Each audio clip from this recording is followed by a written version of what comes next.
A graça e a paz do Senhor Jesus, querido irmão, que privilégio, que alegria poder estar com você aqui mais uma vez na nossa aula de História da Igreja. Eu sou o pastor Marcos da Cruz, eu sou o diretor aqui do nosso seminário telepresencial, sou pastor em Goiânia aqui no prédio da Videira Portal, né? Sou pastor na Videira já há 15 anos. E vou ter agora esse privilégio, mais uma vez, de estar com os irmãos nesses dias, ministrando essa matéria que eu amo tanto, essa matéria tão preciosa, que é a história da igreja. Né? Pastor, já começam as perguntas. Né? Por que nós deveríamos estudar história da igreja? Então, você sabe, é muito sábio da nossa parte aprendermos com quem chegou antes de nós. Sabe, nós não estamos aqui achando que vamos descobrir a roda, ou nós não estamos aqui achando que somos o dono de toda a verdade. Não cremos nisso. Se hoje nós estamos aqui no ano de 2020, temos uma igreja, um ministério, fazemos parte de um mover de Deus, sabemos que tudo isso é o resultado de vários outros moveres que Deus veio fazendo, que Deus está fazendo ao longo desses 2000 anos, né, de história da igreja.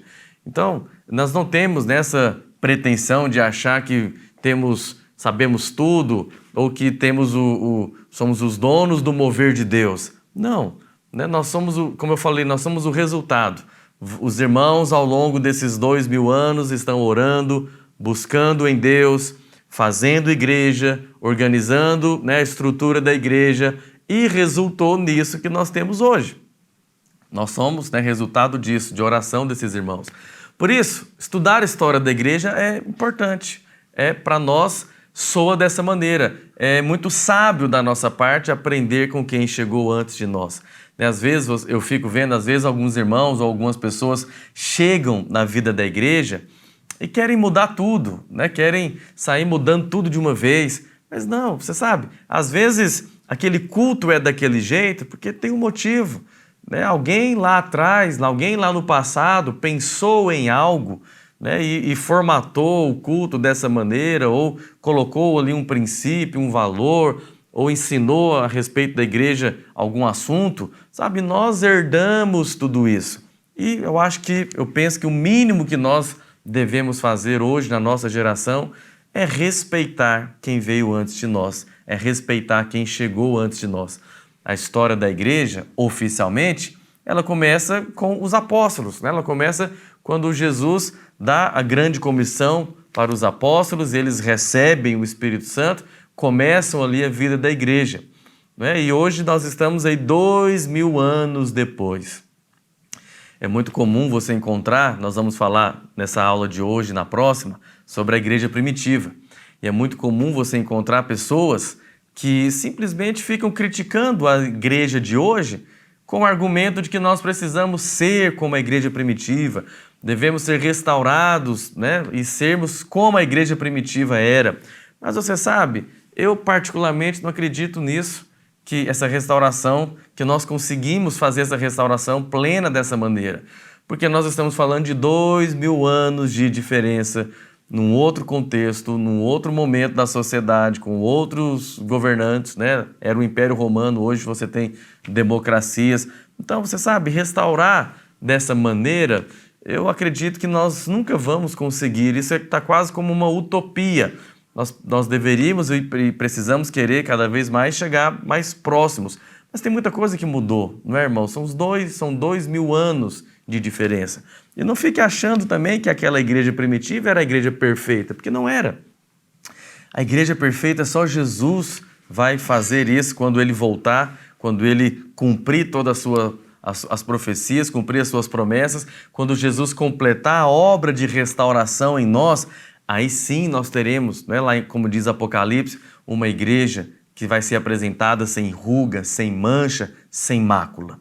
Ao estudar a história da igreja, você vai descobrir que tanto a igreja primitiva, quanto a igreja dos pais da igreja, a igreja dos primeiros séculos, depois a igreja católica, né, na sua grande maioria na Idade Média, mesmo a igreja após a Reforma Protestante, não é uma igreja perfeita. Então nós não estamos aqui para falar de uma história perfeita, de uma igreja perfeita. Nós estamos aqui para falar do trabalhar de Deus ao longo da história na vida da sua igreja, que sempre foi composta por homens e mulheres com problemas, com homens e mulheres com defeitos também, mas na sua grande maioria com coração, com desejo, de edificar casa para Deus. E é isso que nós vamos falar nessas aulas. Você vai ser surpreendido ao ver o trabalhar do Espírito Santo nas nossas vidas, na vida da sua igreja, o corpo de Cristo. Amém?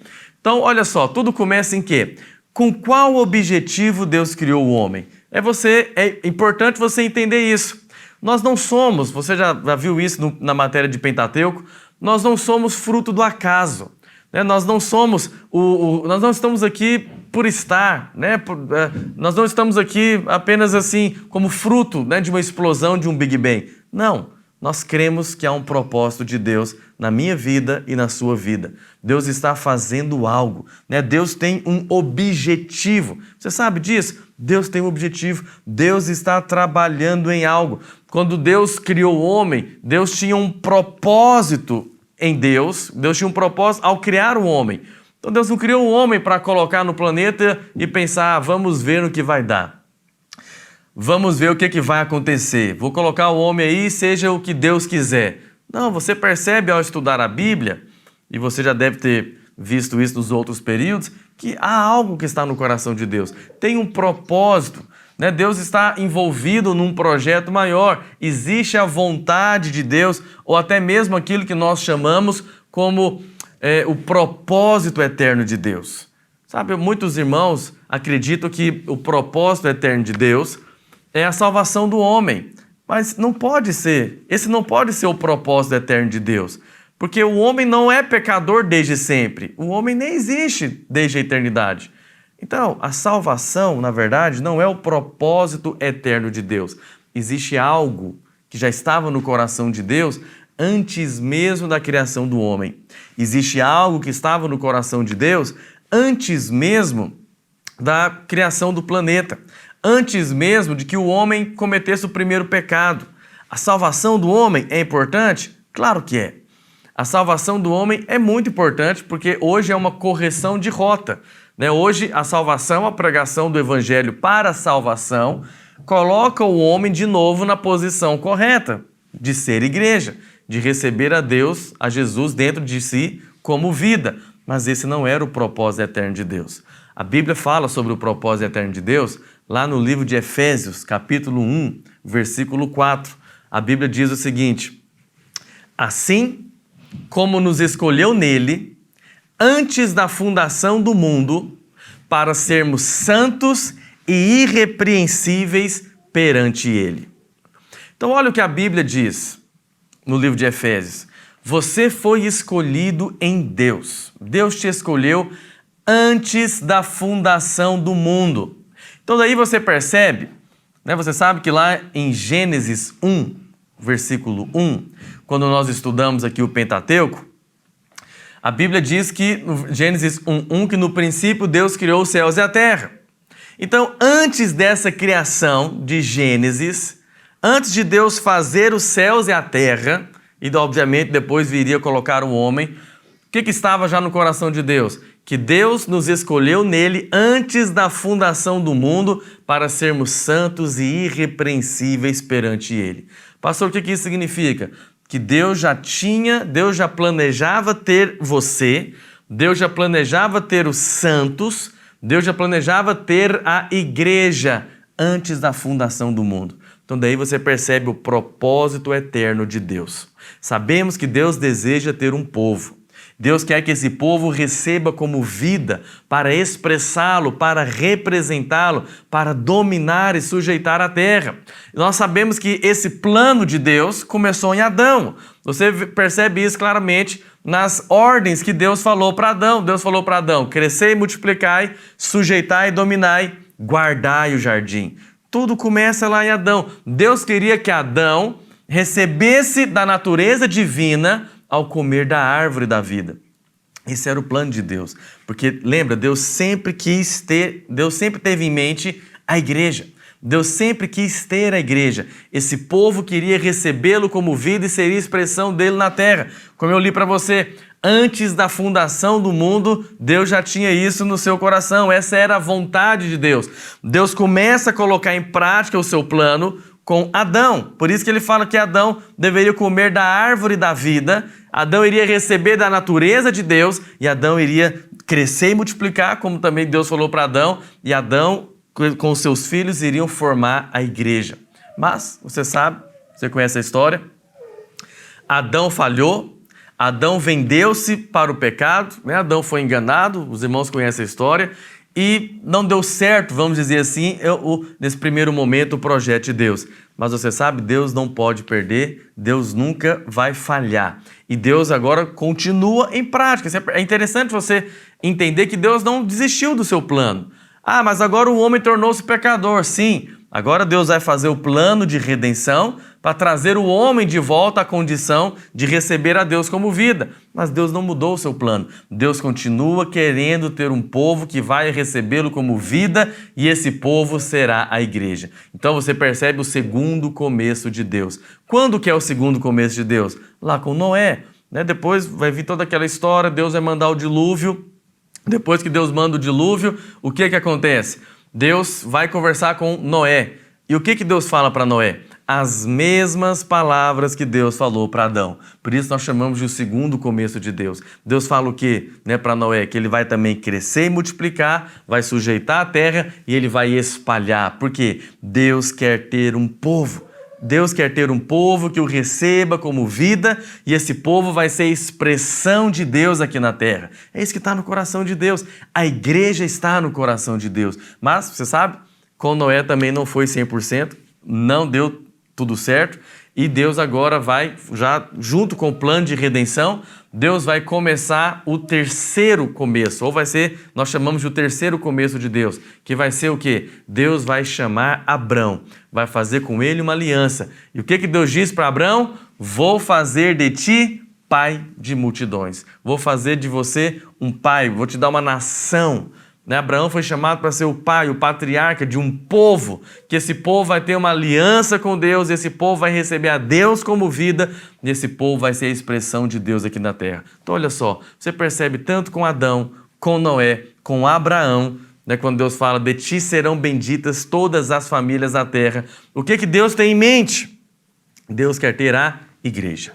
A igreja é aquilo que está no coração de Deus. E aí não para por aí, né? Se eu puder passar com você aqui no Velho Testamento até chegar na igreja, né? Depois você vai ver Jacó. Jacó é alguém que teve uma revelação adicional ali do que Abraão teve. Abraão entendeu que ele abençoaria todas as famílias da terra, mas Jacó entendeu como que ele faria isso. Porque teve uma ocasião, numa das experiências de Jacó, a primeira experiência de Jacó, você deve estar se lembrando quando estudou isso, foi lá em Betel, onde Jacó estava fugindo, dormiu lá no deserto e ele teve um sonho, estava dormindo sobre um travesseiro, o travesseiro dele era uma rocha, que é Cristo, e Jacó teve um sonho. Ele sonhou que uma escada ligava o céu e a terra.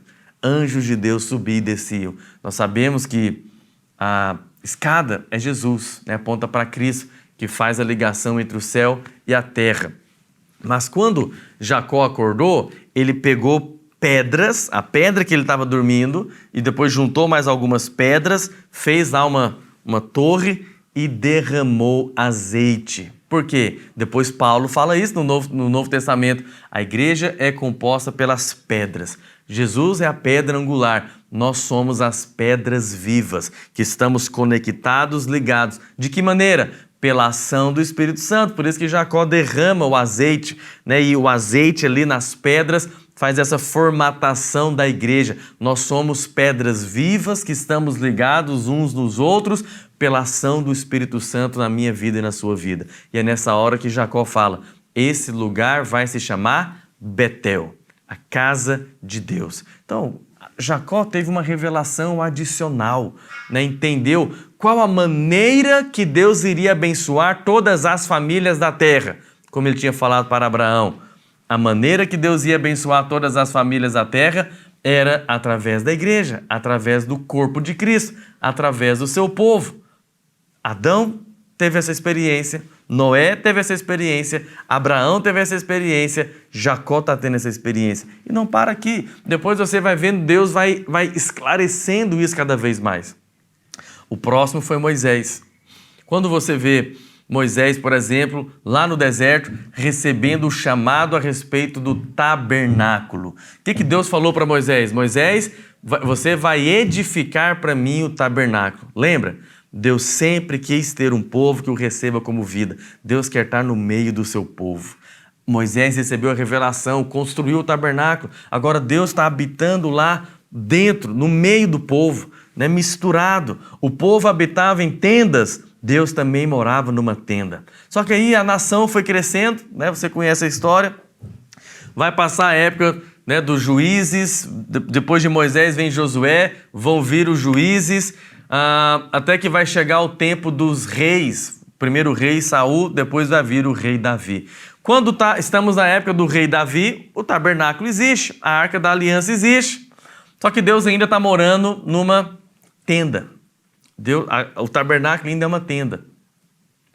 Só que o povo já estava estabelecido, né? O povo já estava morando nas cidades, já tinham construído as suas casas, o rei tinha lá os seus palácios, Davi tinha lá o seu palácio, e aí que você percebe que vai surgir o homem segundo o coração de Deus, né, que é Davi. Pastor, por que Davi é o homem segundo o coração de Deus? Você sabe, às vezes as pessoas imaginam que é porque ele era rápido para se arrepender. Não só por causa disso, até porque na história de Davi ele não foi muito rápido para se arrepender. Davi é o homem segundo o coração de Deus porque ele tocava músicas e fazia salmos para Deus. Isso é legal também, isso é bom, importante. Se você tem esse dom, faça isso também. Mas não é necessariamente por isso. Sabe, tem algo que só Davi percebeu ali na época dele. Davi percebeu o coração de Deus. Davi percebeu aquilo que estava no coração de Deus. Davi percebeu qual era o propósito de Deus. Então, né, nos Salmos, tem um Salmos, não estou me lembrando agora, mas que Davi diz, né, que ele não vai dar descanso aos seus olhos, ele não vai para a cama, não vai construir uma casa para ele, enquanto não edificar casa para o Senhor. Sabe, é nesse momento quando Davi percebe que o que está no coração de Deus é que Deus quer habitar junto com o seu povo. Davi foi chamado de homem segundo o coração de Deus por causa disso. Davi percebeu o coração de Deus. Então Davi planejou, vou construir casa para Deus. Sabe, é nessa hora que você vê Deus retribuindo Davi por isso, onde Deus fala, né, que Davi é um homem segundo o coração de Deus e o seu reinado vai ser eterno. Sabe, muito por conta disso, porque ele percebeu na sua intimidade, na sua comunhão, Davi percebeu aquilo que estava no coração de Deus, que era edificar casa para Deus. Mas você percebe? O que eu quero chamar a sua atenção? A revelação do propósito eterno de Deus, ela foi crescendo ao longo de toda a Bíblia. Começou com Adão, que era para guardar o jardim, mas como eu te falei, veio, né, Noé, depois Abraão, uma aliança, Jacó entendeu o Betel, Moisés constrói o tabernáculo e agora Davi, quem vai construir é Salomão, mas Davi vai preparar tudo e Salomão vai edificar casa para Deus. Mas ainda não é o propósito de Deus cumprido, porque Deus ainda está morando, né, numa casa, num tabernáculo feito de pedra, um templo. Não é ainda o que ele tinha proposto desde o começo, antes da fundação do mundo, que era habitar dentro de nós, que era compartilhar da sua natureza conosco. Então, mesmo que Davi tenha percebido, ele não viveu na plenitude aquilo que eu e você podemos viver. Aí vão vir os profetas, Isaías, Daniel, Ezequiel, Jeremias, fazendo as suas profecias ali a respeito de Israel, mas a igreja está sempre envolvida, até que chega a plenitude dos tempos. Gálatas, capítulo 4, versículo 4, a Bíblia diz: vindo, porém, a plenitude do tempo, Deus enviou seu Filho, nascido de mulher, nascido sob a lei. Lá em Gálatas 4, a Bíblia diz que quando chegou a plenitude dos tempos, Cristo veio. Sabe, isso foi o cumprimento da profecia de Gênesis 3,15, talvez a profecia mais importante da Bíblia, né, que deu o rumo ali de quase toda a Bíblia. Lá em Gênesis 3,15 foi a profecia a respeito do nascimento do Messias. Lá diz: porém inimizade entre ti e a mulher, entre a tua descendência e o seu descendente. Este te ferirá a cabeça e tu lhe ferirás o calcanhar. Então, quando Gálatas 4,4 diz que chegou a plenitude do tempo e Deus enviou seu filho nascido de mulher, é o cumprimento da profecia de Gênesis 3,15. Sabe, o mundo estava trabalhando para que a vinda de Jesus tivesse pleno êxito naquele momento. Jesus, então, né, encerrando essa parte aqui do Velho Testamento, Jesus vem e o propósito de Jesus, além de salvar o homem, lembra? O homem era pecador e precisa corrigir a rota, mas o propósito eterno de Deus não muda. Jesus não veio só para salvar o homem, mas Jesus veio para estabelecer a base para que o propósito de Deus se cumprisse, que era a igreja.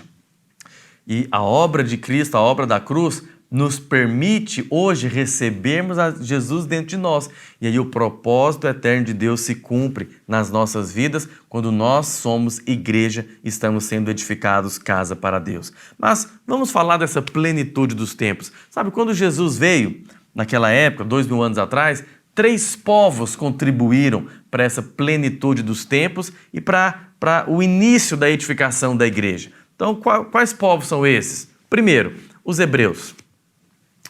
Os hebreus é o primeiro povo que contribuiu para essa plenitude dos tempos. Pastor, por que os hebreus são importantes? Então, olha só, eles eram os mordomos da revelação de Deus no Velho Testamento.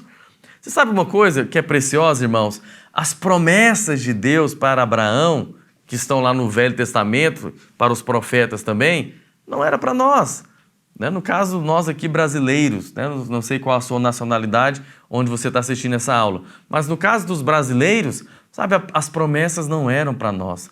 Nós aqui no Brasil somos filho de índio misturado com africano, misturado com um europeu, né? É um povo misturado, não sabemos da nossa origem necessariamente, das raças, do brasileiro, é tudo misturado, mas as promessas foram feitas para os judeus. Eu estava totalmente alheio por fora dessas promessas. Então, sabe, devemos respeitar os judeus, considerar a história deles, porque eles é que foram os mordomos da revelação de Deus no Velho Testamento. Eles é que providenciaram o berço do cristianismo. Você entende isso? Hoje nós somos cristãos, mas Deus começou tudo isso lá em Abraão, 4.000 anos atrás. O Brasil tem 500 anos de vida, né? A história do povo judeu começou há 4.000 anos atrás. Eles providenciaram, então, esse berço do cristianismo, até porque o próprio Jesus era judeu. E você sabe, os primeiros cristãos, a grande maioria dos primeiros cristãos também eram judeus. Por isso, nós respeitamos a história dos judeus, sabemos que eles tiveram uma contribuição importantíssima para o cristianismo. Quando você for lá em Israel, sabe, eles até vão te tratar bem. O judeu normalmente trata bem os cristãos. Por quê? Nós não somos judeus, mas nós amamos, né? Amamos Israel, amamos a história dos judeus. O que mais? Eles esperavam ardentemente a vinda do Messias. Hoje nós aguardamos a volta de Jesus, mas eles também. Quem começou nessa expectativa do nascimento do Messias foi eles. Tudo bem que eles não reconheceram Jesus, cometeram esse erro aí, mas essa expectativa da vinda do Messias surgiu com eles. O que mais? Nós também devemos agradecer bastante aos judeus. Eles nos deram o Velho Testamento. Hoje, base da igreja cristã hoje é o Novo Testamento e o Velho Testamento. Nós reconhecemos o Velho Testamento como palavra de Deus também, mas Deus não deu o Velho Testamento para os apóstolos, para os gentios. Foi tudo escrito para os judeus, para os hebreus, antes de Cristo. Então, nós agradecemos também essa contribuição dos judeus, porque eles deram ao cristianismo o Velho Testamento, os patriarcas, os profetas. Tanta coisa que eles contribuíram. O que mais? A influência da dispersão. Sabe, irmãos, na época quando Jesus veio, era comum as nações em si eles tinham uma noção eles eram, a grande maioria das nações eram politeístas, aquela ideia de vários deuses. Se você pegar para estudar, né, não é necessariamente aqui a nossa matéria, mas quase todas as culturas, quase todas as nações, os povos, têm uma ideia de um Deus criador, de um Deus que começou todas as coisas. Mas eles colocam esse Deus muito distante, é um Deus inacessível. E começaram então a adorar outros deuses menores, que são mais acessíveis. No geral, a grande maioria das nações, dos povos antigos, tem essa imagem, um Deus criador muito distante e outros deuses acessíveis. Então era um povo politeísta, vários deuses que eles adoravam. Você vê isso na Grécia, na Roma, na Babilônia, vários deuses. Mas qual era o único povo que defendia a ideia de haver apenas um só Deus? Eram os judeus. Se tinha um povo que defendia a bandeira de existir apenas um só Deus verdadeiro, esse povo eram os judeus. Então até nisso eles contribuíram, não é, com a chegada da plenitude dos tempos, para que Jesus pudesse vir naquele momento. Amém? O segundo povo que contribuiu foram os gregos. Os gregos também contribuíram para essa plenitude dos tempos. Por quê? Hoje, principalmente com a língua, hoje nós falamos no mundo, a língua universal é o inglês. Eu não sei se você fala, se não deveria, né? Porque acaba que, vez ou outra, nós estamos aí envolvidos com a língua inglesa. E da mesma maneira que hoje a língua, né, do inglês é conhecida no mundo inteiro, o grego naquela época praticamente é isso, a mesma coisa. Todos falavam o grego, né? Então, para você ter acesso às outras nações, ao mundo naquela época, o grego era necessário. Então, nesse aspecto também, os gregos contribuem com a língua para aquele momento. Nós estamos falando da plenitude dos tempos, né? Os gregos contribuem com a sua língua, os gregos contribuem porque eles dominavam o pensamento dos povos, né? Os filósofos gregos sempre já estavam na moda ali e eram sempre comentados, né? Até mesmo na Bíblia você vê isso. E até mesmo tinha um poeta grego que ele dizia o seguinte na época de Jesus: tudo que minha alma tem provado só tem deixado um vazio deprimente. Uau! Olha só, falando há 2000 anos atrás, filósofos gregos já estavam falando do vazio que o ser humano sente sem Deus. Então, quando ele fala, tudo que minha alma tem provado, só tem deixado um vazio deprimente. O que é isso? O caminho estava preparado para que Jesus viesse e trouxesse o Evangelho. Os hebreus contribuíram, os gregos contribuíram e o terceiro povo que contribuiu são os romanos. Sabe, a cultura romana contribuiu para essa plenitude dos tempos porque eles unificaram os reinos, unificaram aquela região. Se você conhece a história ali de Israel, se você conhece a história até mesmo antiga, sabe, era guerra atrás de guerra, né? Não tinha paz, não tinha um ambiente de paz. E o que o Império Romano então conseguiu fazer? Porque como eles governaram grande parte ali da Europa, do Oriente Médio, toda aquela região, eles trouxeram o que na história nós chamamos de Pax Romana. O que é a Pax Romana? É a paz romana. Ou seja, Jesus veio nessa plenitude dos tempos e a igreja foi estabelecida nessa plenitude dos tempos, aonde os apóstolos, os missionários, os irmãos agora tinham paz para poder viajar, para poder pregar o evangelho, para poder abrir igreja, entende?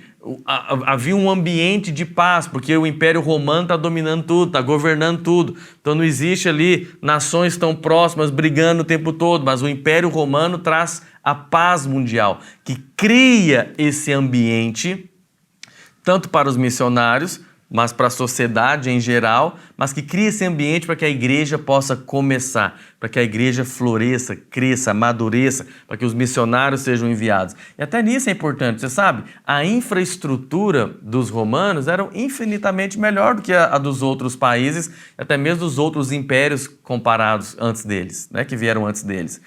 Porque eles tinham as estradas romanas, sabe? Isso é uma coisa que não existia. As estradas romanas eram melhores, mais bem feitas, a infraestrutura, a tecnologia usada. Sabe, até hoje, se você vai lá, não sei se você já foi em Roma, ou se você já foi lá em algum país aí que tinha um Império Romano, você encontra as estradas até hoje. Olha o tanto que eles fizeram estradas boas, eram de pedras.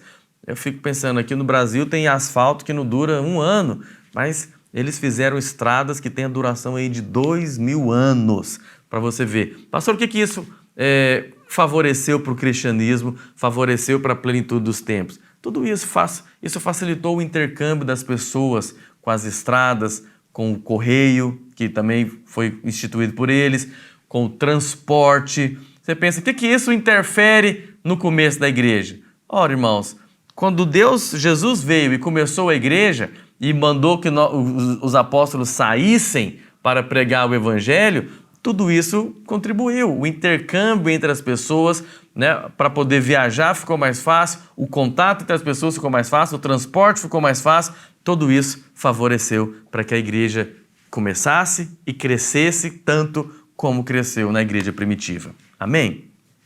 Jesus então vem, Jesus faz a obra da cruz, Jesus faz o plano de redenção e dá a mim e a você a condição de ser participante agora da natureza divina, porque ele cumpriu toda a obra lá na cruz do Calvário. Jesus estabelece então as bases e através agora, né, do Evangelho, quando você aceita Jesus e nasce de novo, a igreja pode acontecer, nós podemos ser igreja. É nesse contexto então que vai surgir a igreja, é nesse contexto que vai começar a pregação do Evangelho. E pastor, quais eram as condições religiosas? É importante falar sobre isso.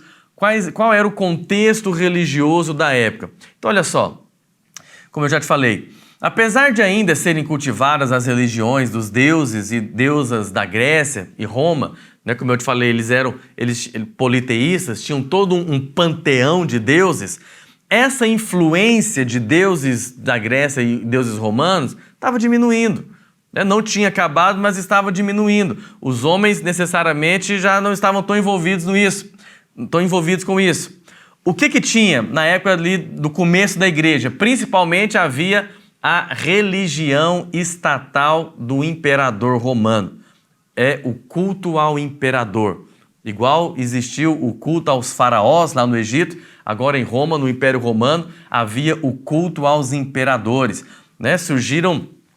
Tinham toda ali uma organização, né? Estátuas para idolatrar, para dizer que os imperadores romanos eram como que filhos de Deus, recebiam essa natureza divina, ou eles eram divinos. Tudo isso para tentar endeusar, né? Colocar os imperadores como se fossem melhor do que o povo. Isso é o que estava na época ali. Mas você percebe que até isso, de certa maneira, favorece, porque passa a ideia de um Deus. Né? O imperador se acha o Deus ali. Então não tinham vários deuses, ele era o Deus. Isso tudo foi fortalecendo a ideia de que há um só Deus verdadeiro. E essa questão da religiosidade é importante porque o que os romanos diziam? César é o Senhor. Mas aí a igreja começou defendendo qual bandeira? Jesus é o Senhor. Ele é o Senhor dos senhores. Obviamente isso no futuro deu problema. Né? Parte da perseguição foi por conta disso. Mas nós vamos chegar lá.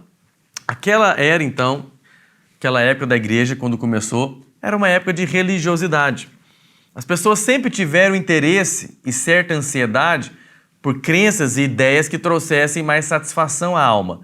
Hoje é assim também, desde sempre. O ser humano está sempre preocupado com algumas coisas, como, por exemplo, a questão além-túmulo, pós-morte. Sabe, o interesse por questões depois da morte sempre existiu. Né? Todas as culturas têm isso.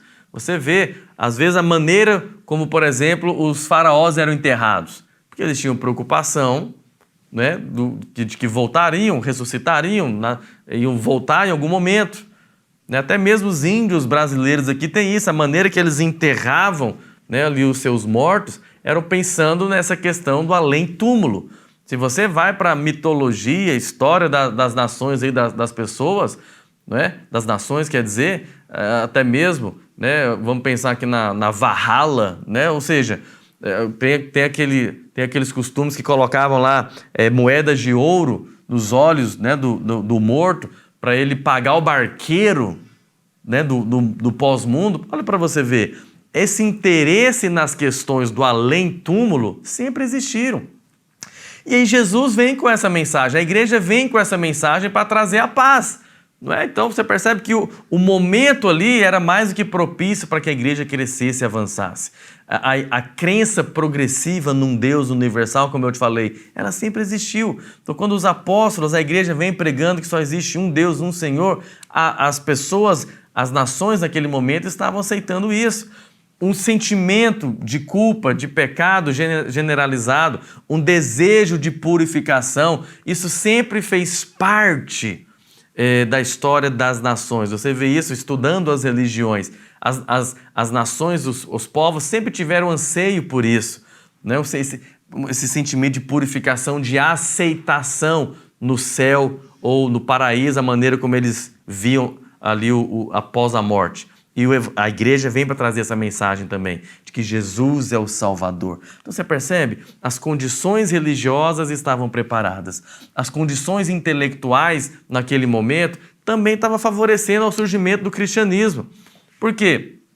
Antes, a gente vê um grande movimento filosófico grego que buscava a verdade, mas na época ali de Jesus, quando a igreja começou, isso não estava mais tão forte.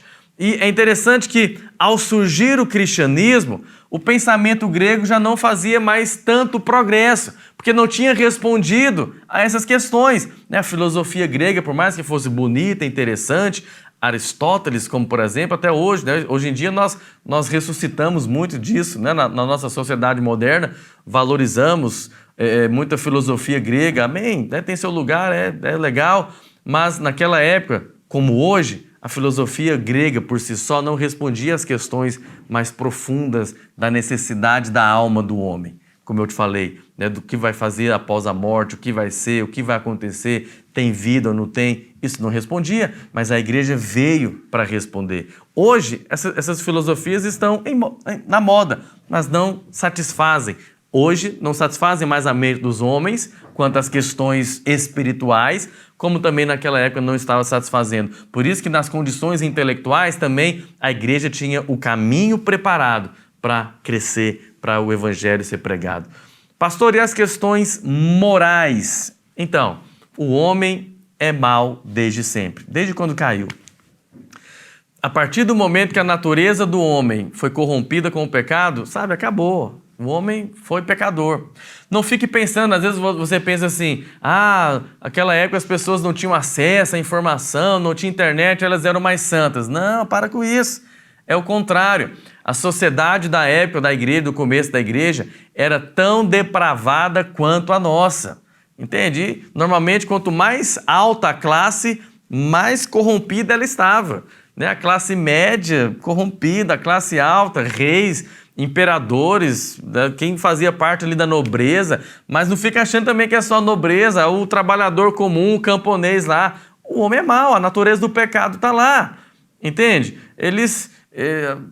A vida deles, no geral, era depravada. Sabe? Nesse aspecto, o cristianismo é que favoreceu muito, o cristianismo é que ajudou muito para trazer um pouco ali de bom senso, de nobreza, de respeito. Mas, no geral, irmãos, o Império Romano, as culturas do mundo antigo aí, né, o resultado é trágico, é negro, é pecado, é decadente. Né? Os homens estavam entregues ao pecado, assim como é hoje. E é por isso que o evangelho precisava ser pregado e a igreja veio nesse momento. Mas, pastor, nossa aula está acabando, deixa eu ir aqui para o encerramento. Pastor, o que é a igreja? Então, lá em Mateus capítulo 16, versículo 18, Jesus falou para Pedro. Lá ele diz: também eu te digo que tu és Pedro, e sobre esta pedra, que é Jesus, edificarei a minha igreja, a minha eclésia, e as portas do inferno não prevalecerão contra ela. Sabe, Jesus foi o primeiro que disse, né? Edificarei a minha eclésia. A eclésia é aqueles que foram chamados para fora. Você foi chamado para fora desse mundo. Você não faz parte desse mundo. Sabe, é por isso que Jesus fala, né, no seu julgamento ele fala que eu não sou deste reino. O meu reino não é daqui. Nós estamos estabelecendo um reino celestial, porque nós não somos desse planeta. Nós não somos desse mundo. E Jesus diz então, edificarei a minha igreja. Jesus está fazendo algo? Está. Deus está trabalhando em algo hoje? Sim. No seu propósito eterno, como eu te mostrei, antes da fundação do mundo. Deus fez tudo isso, Jesus veio, fez o plano de redenção para salvar o homem, mas para que esse homem fizesse parte da igreja, aquilo que ele está edificando.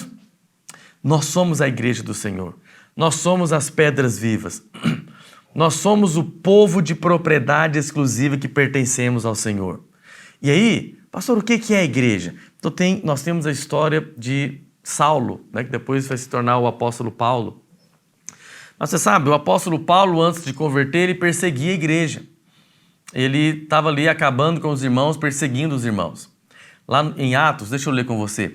Atos capítulo 8, versículo 3, a Bíblia diz assim: Saulo, porém, assolava a igreja, entrando pelas casas e arrastando homens e mulheres, encerrava-os no cárcere. Então, olha só, olha que interessante. Você tem que ter uma visão espiritual da igreja. A igreja não é o prédio.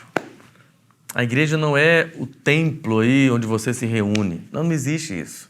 Isso é coisa do Velho Testamento. Hoje mudou. Nós estamos no Novo Testamento. A Bíblia diz que Paulo assolava a igreja, perseguia a igreja. É que significa que ele quebrava a parede do prédio? Não. Ele estava entrando nas casas. Você já percebe que a igreja se reunia nas casas. E ele arrastava homens e mulheres. Então Paulo não estava arrastando o tijolo do prédio da igreja. Paulo estava arrastando as pessoas que tinham nascido de novo. Daí você percebe que a igreja verdadeira não é o templo, não é o prédio. A igreja verdadeira somos eu e você. São as pessoas que nasceram de novo. Aí, para ficar melhor ainda, lá no capítulo 9, versículo 4, quando Jesus está aparecendo então para Paulo, olha o que Jesus diz para ele. E caindo por terra, ouviu uma voz que lhe dizia: Saulo, Saulo, por que me persegues? Uau, irmãos, olha que precioso. Olha que coisa preciosa. O próprio Jesus disse para Paulo: por que me persegues? Mas pastor, quem que Paulo estava perseguindo? Eram os irmãos. Jesus não estava ali fisicamente. Paulo estava perseguindo os irmãos. Mas Jesus falou: você está me perseguindo, porque a igreja e Cristo são um. Hoje nós somos o corpo de Cristo. Nós estamos ligados a Cristo. Sabe, é nesse aspecto que você precisa ter uma visão espiritual da igreja. Sabe, o mistério de Deus foi revelado. O mistério de Deus é Jesus Cristo, que foi enviado para salvar os homens. Mas o mistério de Cristo, como Paulo diz, é a igreja. Hoje em dia as pessoas tentam separar, né? Eles falam primeiro Deus, depois a família, depois a igreja. Eu até entendo o que essas pessoas querem dizer, mas sabe, não tem como fazer isso. Deus e a igreja estão ligados. Cristo é o cabeça. Cristo está ligado à igreja. Não tem como separar. Entende? Você não vai passear no shopping só com a cabeça do seu cônjuge. Não tem jeito. É o corpo inteiro que vai. Por isso, qual a maneira que nós hoje servimos a Deus? Nós servimos a Deus na igreja. Porque esse é o mistério de Cristo. Lá em Colossenses 1:26, a Bíblia diz: o mistério que estiver oculto dos séculos e das gerações, agora, todavia, se manifestou aos seus santos, os quais Deus quis dar a conhecer qual seja a riqueza da glória deste mistério entre os gentios. Qual que é a riqueza da glória deste mistério entre os gentios? Aí Paulo diz, isto é, Cristo em vós, a esperança da glória. Sabe, irmãos, esse é o mistério do Evangelho. Porque hoje, quando você olha para mim, você só vê aqui um filho do homem. Eu sou apenas um homem. Mas por dentro, eu sou filho de Deus. E mais do que isso, eu estou ligado aos meus irmãos e nós formamos espiritualmente o corpo de Cristo. E mais do que isso, nós estamos ligados e conectados na videira que é Cristo Jesus. Sabe? Para poder fazer parte do reino de Deus, você tem que ter uma revelação de Cristo. Mas para você servir a Deus de forma adequada, você tem que ter uma revelação da igreja. Quando você sai de casa para liderar uma célula, você não está indo lá reunir um grupo de pessoas. Não, você está indo lá reunir a igreja, fazer a coisa mais importante que existe. Sabe, a minha oração, eu vou encerrar essa aula falando isso. Nós precisamos ter uma visão espiritual como Paulo teve. Uma visão da igreja, do corpo de Cristo. Nós não podemos separar a cabeça do corpo. Se Saulo perseguia a igreja, ele estava, na verdade, perseguindo a Cristo. O contrário, ele descobriu, depois de ser verdadeiro, que é o quê? Se amamos a igreja, cuidando, edificando, guardando e regando, nós estamos amando a Cristo. Entende? Se ao perseguir a igreja, ele estava perseguindo a Cristo, o contrário também é verdadeiro.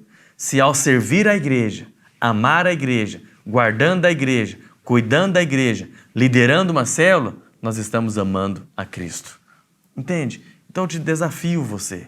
Ore nesses dias para que Deus abra os seus olhos espirituais. Porque nós estamos em dias que Deus tem que levantar homens e mulheres que vão abrir mão apenas ali dos seus projetos pessoais e vão entender que nós fazemos parte de um projeto maior. Nós fazemos parte de um projeto divino. Nós estamos aqui para edificar casa para Deus.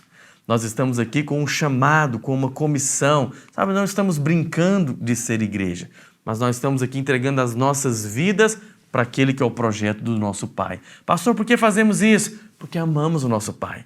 Ele nos amou tanto, Ele nos deu tanto, Ele fez tanto por nós, e nós nos sentimos tão amados, que nós queremos também, de alguma maneira, retribuir ou, de alguma maneira, participar do projeto do nosso Pai. Nós precisamos, nesses dias, né, como o apóstolo Paulo diz, lá em 2 Coríntios, ele fala, tudo faço por causa do Evangelho. Ele diz, gastarei e me deixarei gastar por vós. Por que isso? Porque ele entendeu que a igreja é o projeto de Deus. Por isso que os apóstolos cresceram tanto. Por isso que a igreja ali naquele momento cresceu tanto, avançou tanto. E é por isso que nós também como igreja vamos crescer e vamos avançar. Amém? Feche os seus olhos onde você está.